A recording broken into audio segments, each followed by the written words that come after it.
Hey everyone, today we got the round 14 review. So yeah, last week of the buys just gone.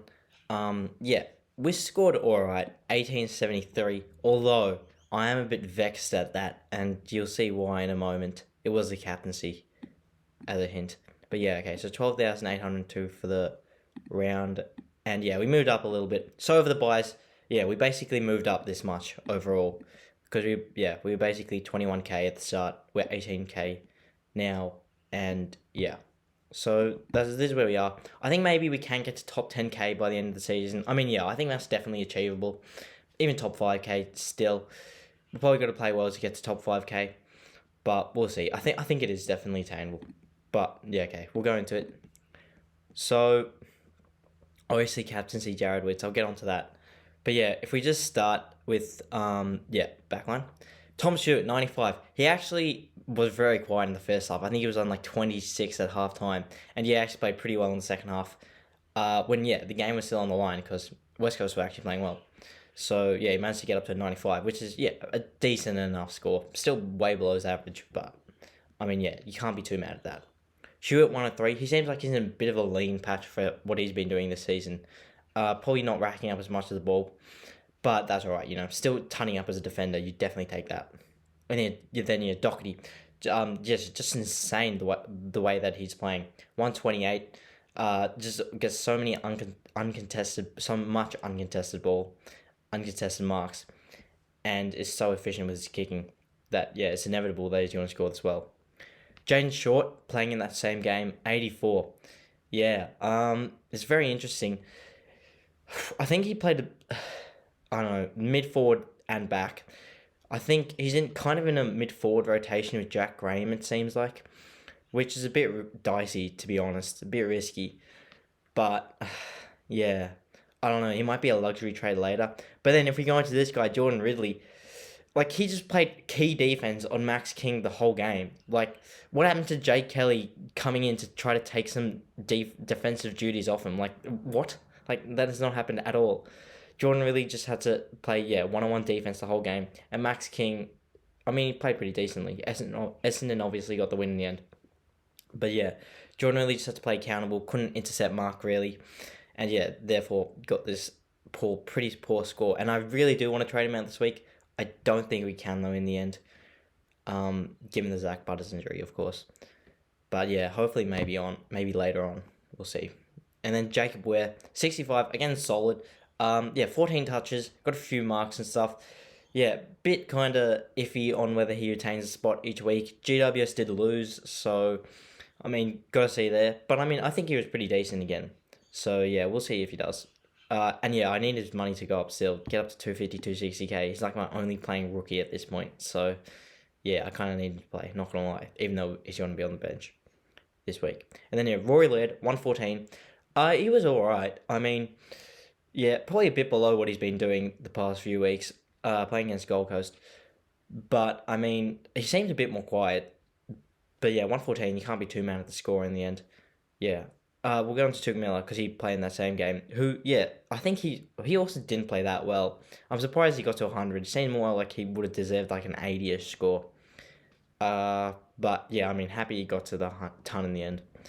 But yeah, I think him and Touk Miller and Matt Crouch were mashed up on each other for a lot of the game. I saw like boundary stoppages and stuff, boundary throw-ins and stoppages and stuff.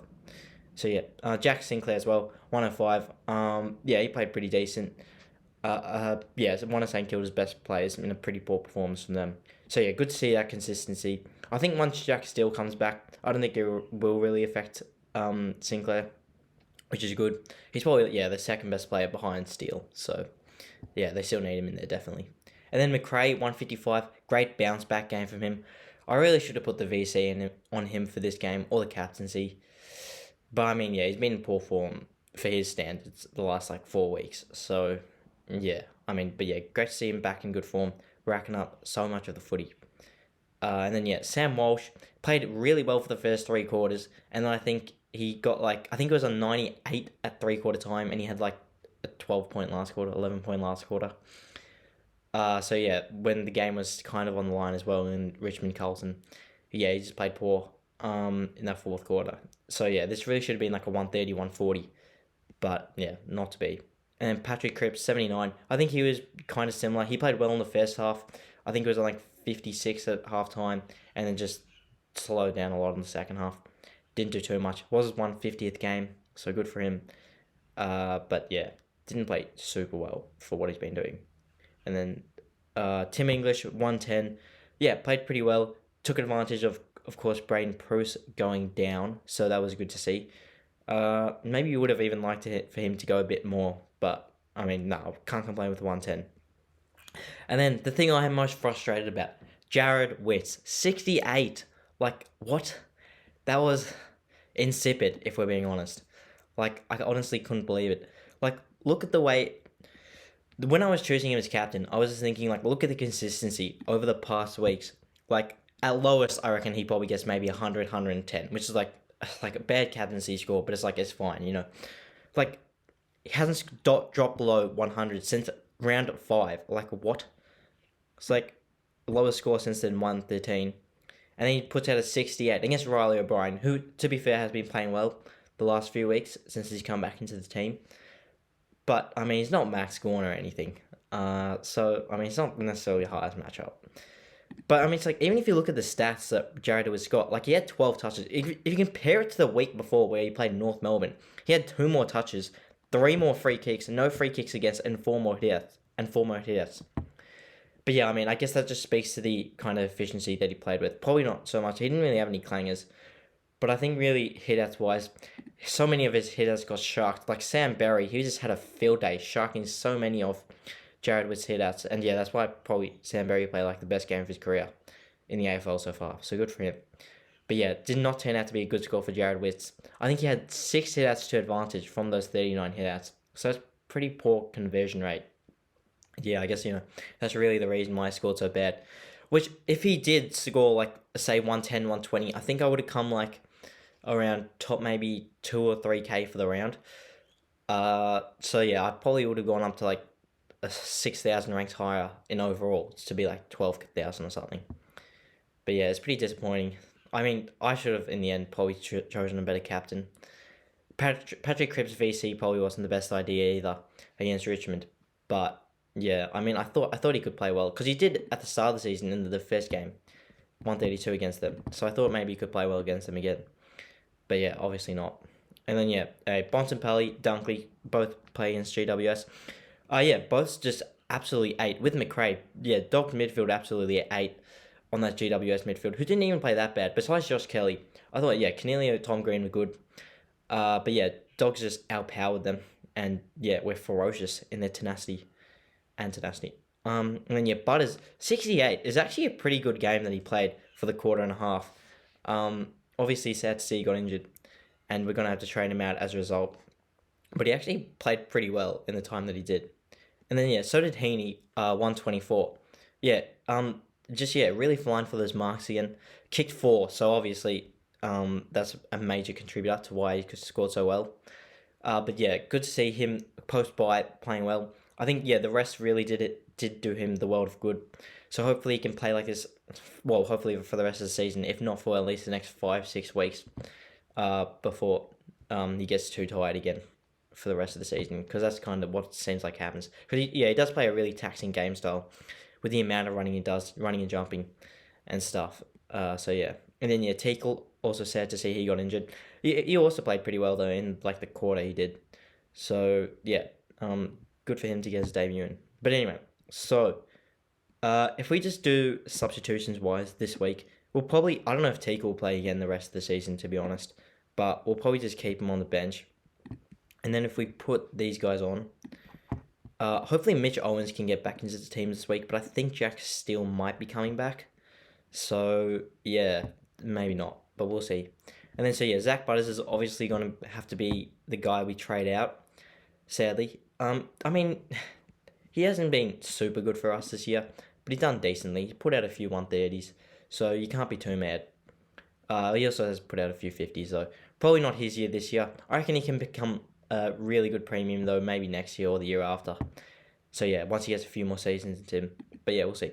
And then, yeah, so I think I'm tossing up maybe Luke Parker to trade in, coming off 135, in good form. He has been good recently. Yes, obviously since the 39, he's been good. So maybe him. Also, I mean, just not to hit my pride, I don't really want to trade Stephen Canelio because I traded him out. When I traded him out, I traded him at his buy. So after round 11, and last 2 rounds he's got a 140 average. So I don't really want to trade him in, but I think I might have to. It's either him or Luke Parker, I would say. I don't think it will Brody because of the Nat 5 factor coming in. It wouldn't be him. But yeah, I think so. That's what we got to do. Obviously, we're down a little bit of cash. Can't do that. So I think we're going to also trade out Connor McDonald to make that work. And then the rookie we trade in for him, because Connor McDonald's only made like 80k in like 10 games or whatever. But yeah. So I think the guy we'll trade in, Josh Carmichael might play soon. Jake Cully also might play soon. I think if they get named, I probably won't trade them in this week just because they haven't played 2 games yet. I think the guy that I will go is Judson Clark because he's going to make money immediately this week. If he does hold a spot, he might get dropped. I mean, yeah, I'm just going to trade in someone that's playing this week, obviously, because I think I will need someone to play because Cooper Hamilton's probably not going to play, even though he was named an emergency on the weekend, I think. So he might get a game. But we'll just say for now, Judson Clark. And yeah, if he gets dropped, we'll trade in someone that's playing in the end, whoever gets named. So yeah, that's basically the team this week. And then if we go captaincy wise, McRae against Hawthorn is a pretty good game, pretty good matchup, I think. He should rack up the ball against them.